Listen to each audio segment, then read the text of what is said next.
जिन्होंने आज इस कार्यक्रम को सफल बनाने के लिए अथक परिश्रम किया है, पुरजोर मेहनत की है। मैं अपने रामपुर संगठन के उन सभी साथियों का जिनके नाम मैं सूची में न होने के कारण नहीं ले पाई, उन सब का मैं तहे दिल से शुक्रिया अदा करना चाहती हूँ। पूरे अपना दल परिवार की ओर से उन्हें बहुत बहुत धन्यवाद देना चाहती हूँ। आज के इस कार्यक्रम में इतनी विशाल संख्या में पधारे आप सभी बुजुर्गों का, माताओं का, भाई और बहनों का मैं अपना दल परिवार की ओर से हृदय से आभार व्यक्त करना चाहती हूँ, आपको शुक्रिया अदा करना चाहती हूँ। इतनी बड़ी संख्या में यहां पहुंचकर आपने आज पूरे अपना दल परिवार का मनोबल बढ़ाया है, हम सब कार्यकर्ताओं की हौसला अफजाई की है।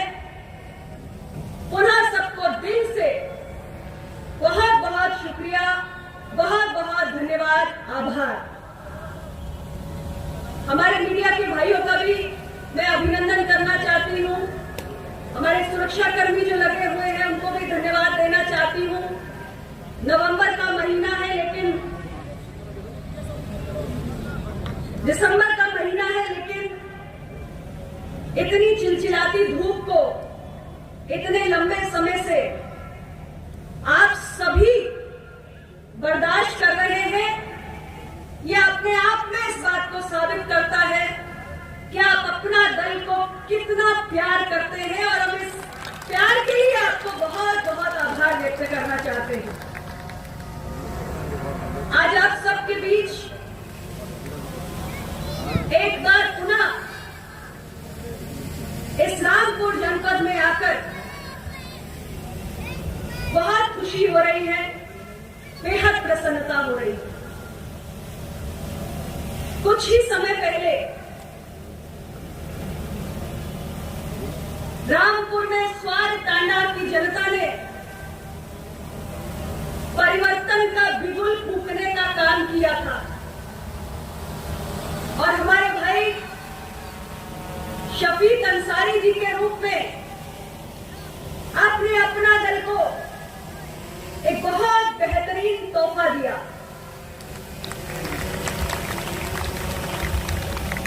मैं जब चुनाव में आपके बीच आई थी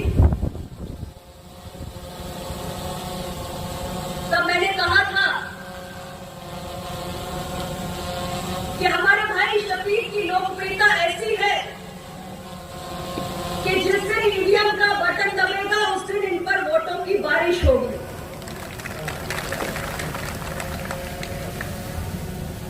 और मैंने कहा था कि मैं दावे के साथ कह के जा रही हूं कि शफीक उत्तर प्रदेश की विधानसभा में पहुंचकर स्वार टांडा की रामपुर की जनता का प्रतिनिधित्व बनने का काम करेंगे।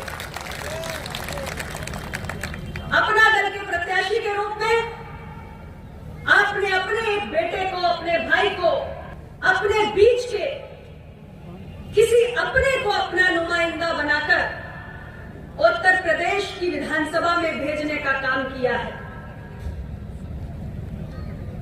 ये रामपुर राजनीतिक रूप से बड़ी चर्चाओं का केंद्र बना रहा है। रामपुर की जनता ने जिन लोगों को पहले यहां मौका दिया, जिन पर भरोसा जताया, उन्होंने रामपुर को अपनी व्यक्तिगत जागीर समझ लिया, और रामपुर पर हुकूमत करते वक्त वो ये भूल गए कि जो जनता का भरोसा है ये विश्वास का वादा होना चाहिए। आपके विकास का, आपके जीवन को और बेहतर बनाने का वादा जिसको पूरा करने का काम चुने हुए नुमाइंदों को करना चाहिए। लेकिन वो अपना दायित्व भूल गए, और इसलिए आप सब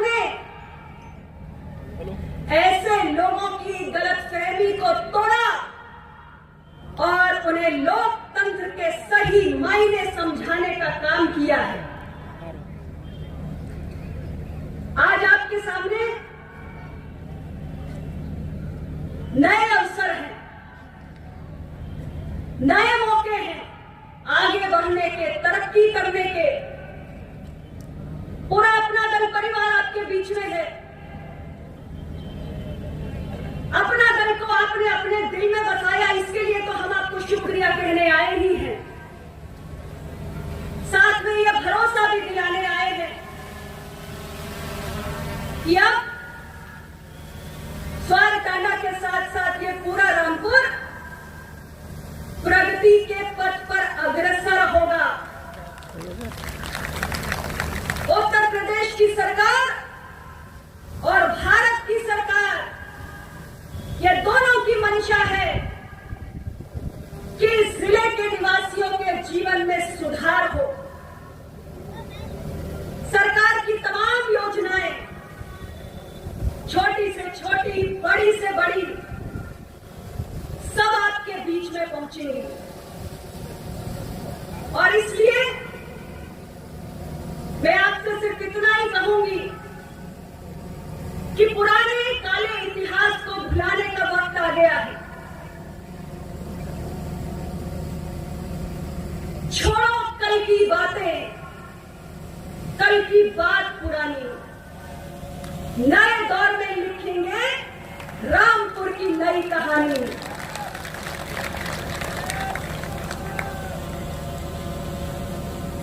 अपना दल या एनडीए की सरकार, आप किसी के लिए अछूते नहीं हो। बस जरूरत थी कि हमारे आपके बीच में एक विश्वास का सेतु कायम हो, और आपने उस सेतु को कायम करके दिखाया है। हम आज आपके बीच यह भरोसा कायम करने के लिए आए हैं कि अपना दल आपके सम्मान, आपके कल्याण, आपकी बेहतरी और आपकी भागीदारी की लड़ाई लड़ने के लिए सदैव तत्पर है। अभी हमारे जनपद प्रतापगढ़ की धरती से चल के आए विधायक जीतलाल पटेल जी के विचारों को आपने सुना। माननीय कार्यकारी अध्यक्ष आशीष पटेल जी की बात को भी आपने सुना। उन दोनों लोगों ने आपको अपना दल के इतिहास की एक महत्वपूर्ण बात बताई कि हमारी पार्टी,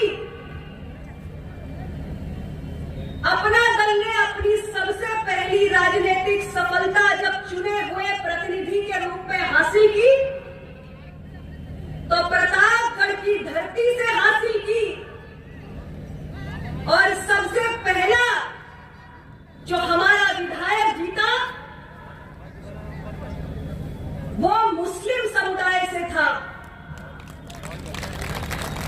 एनडीए को भी पहला मुस्लिम विधायक देने का काम अपना दल ने किया है। और अपना दल किसी जाति या धर्म संप्रदाय विशेष की पार्टी नहीं है। अपना दल सामाजिक न्याय के विचार से पोषित राजनीतिक दल है।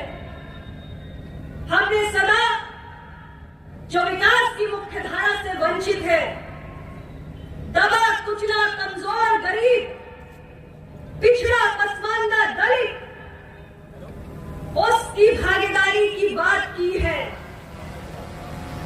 हमारी पार्टी जिसकी जितनी संख्या भारी उसकी उतनी हिस्सेदारी, और जिसकी जितनी हिस्सेदारी उसकी उतनी जिम्मेदारी के मंत्र पे काम करती है। निरंतर समाज का वंचित तबका अपना दल के संघर्षों के केंद्र में रहा है। और समय समय पर इतनी लंबी यात्रा में सन 1995 में अपना दल का गठन हुआ और आज 2023 में हम खड़े हैं। शुरुआती दौर में हमने बहुत सारी असफलताओं का सामना किया। अगर विचारों के प्रति, विचारधारा के प्रति हमारी संकल्पबद्धता न होती तो हम भी कोई न कोई शॉर्टकट अपनाते, कोई ना कोई वैचारिक समझौता करते और आगे बढ़ जाते, लेकिन अपना दल को विचारधारा से समझौता किसी कीमत पर मंजूर नहीं है। और इसलिए 1995 से लेकर 2023 तक आज भी अपना दल अपने स्वाभिमान के इस केसरिया नीले परचम के साथ लगातार आगे बढ़ रहा है और आज उत्तर प्रदेश के अंदर तीसरी सबसे बड़ी पार्टी बनकर उभरा है। आज हमारा अपना दल उत्तर प्रदेश की विधानसभा में भी है, उत्तर प्रदेश की विधान परिषद में भी है और देश के लोकतंत्र के सबसे बड़े मंदिर देश की लोकसभा में भी है। और वहां भी हमारे 2 सांसद हैं, एक पिछड़ा और दूसरा आदिवासी। उत्तर प्रदेश की विधानसभा से लेकर विधान परिषद तक भी हमारी पार्टी ने पिछड़ों को, पसमानदा को, आदिवासियों को, अल्पसंख्यक को, दलितों को बढ़ाने का काम किया है। विचारधारा से कोई समझौता अपना दल न करता था, न करता है, न कभी करेगा। अभी उत्तर प्रदेश की विधानसभा चल रही थी, बड़ी बातें हो रही थी, विपक्ष मांग उठा रहा था जातीय जनगणना की। हमारे कार्यकारी अध्यक्ष जी ने विस्तार पूर्वक इस विषय को रखा। मैं ज्यादा लंबी बात न कहते हुए सिर्फ इतना ही कहूंगी कि जिनके पास 4 बार उत्तर प्रदेश की सत्ता संभालने का मौका था, उन्होंने अपने कार्यकाल में कभी जातीय जनगणना का नाम तक नहीं लिया और आज जैसे ही विपक्ष में बैठने को मजबूर हुए, वैसे ही उन्हें पिछड़ों की, दलितों की, अल्पसंख्यकों की याद सताने लगी। जब देश की संसद में थे तब उन्हें याद नहीं था कि मेडिकल की नीट की परीक्षा में, पीजी के एडमिशंस में पिछड़ों का आरक्षण लागू नहीं है। यह विषय कई बार उठा, पिछड़ा वर्ग के छात्र संघर्ष करते रहे, लेकिन जो लोग उस समय की केंद्र की सरकार को समर्थन दे रहे थे, उनके कानों पे जू तक नहीं रेंगी। लेकिन मुझे गर्व है कि जब देश के माननीय प्रधानमंत्री के समक्ष मैंने नीट में, पीजी के एडमिशंस में पिछड़ों का कोटा लागू करने की आवश्यकता का विषय उठाया, माननीय प्रधानमंत्री जी ने बहुत ही कम समय में इस निर्णय को करके लागू करके दिखा दिया।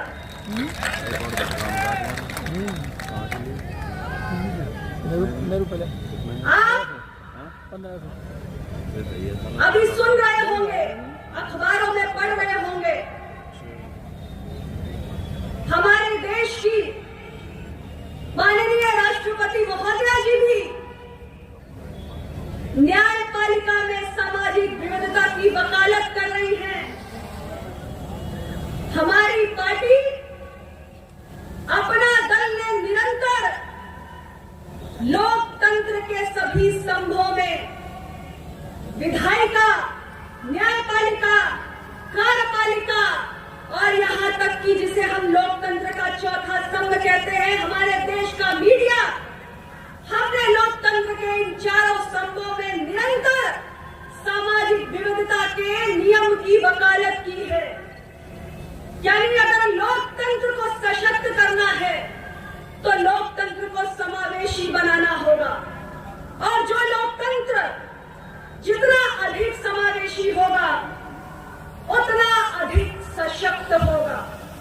भारत दुनिया का सबसे बड़ा लोकतंत्र है और इसलिए ये भी जरूरी है कि हम अपने लोकतंत्र को सबसे ज्यादा समावेशी भी बनाएं और इसलिए लोकतंत्र के चारों स्तंभों में विधायिका, न्यायपालिका, कार्यपालिका और मीडिया में अपना दल समाज के हर वर्ग की भागीदारी की बात करता है। हम निरंतर इस बात को कहते हैं कि आज हमारी अदालतों में जो लंबित मुकदमे हैं उनका अंबार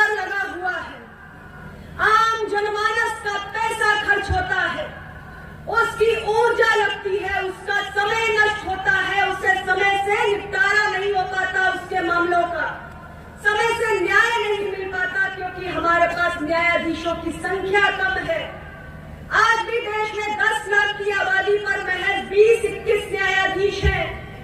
इसलिए अगर हमें अपनी न्यायपालिका में सभी वर्गों की भागीदारी लानी है, यानी न्यायपालिका में सामाजिक विविधता को लागू करना है और न्यायाधीशों की संख्या बढ़ानी है, तो देश में अखिल भारतीय न्यायिक सेवा का, ऑल इंडिया जुडिशियल सर्विसेज का गठन होना चाहिए। अपना दल निरंतर इस बात को कहने का काम कर रहा है और इसके साथ ही अपना दल निरंतर भारत सरकार में पिछड़ा वर्ग के कल्याण के लिए एक अलग मंत्रालय बनाने का भी पक्षधर है। सड़क से लेकर विधानसभा और विधानसभा से लेकर संसद तक हम निरंतर इस विषय को उठाते आ रहे हैं। और मैं इतना ही कहकर अपनी बात को समाप्त करूंगी कि आप यदि अपना दल की आवाज को और मजबूती देना चाहते हैं तो विधानसभा से लेकर लोकसभा तक हमें अपना दल के चुने हुए जनप्रतिनिधियों की संख्या बढ़ाने की जरूरत है। हमारे जीते हुए चुने हुए जनप्रतिनिधियों की जितना संख्या बल होगा, लोकतंत्र में उतनी ही हमारी आवाज मजबूत होगी।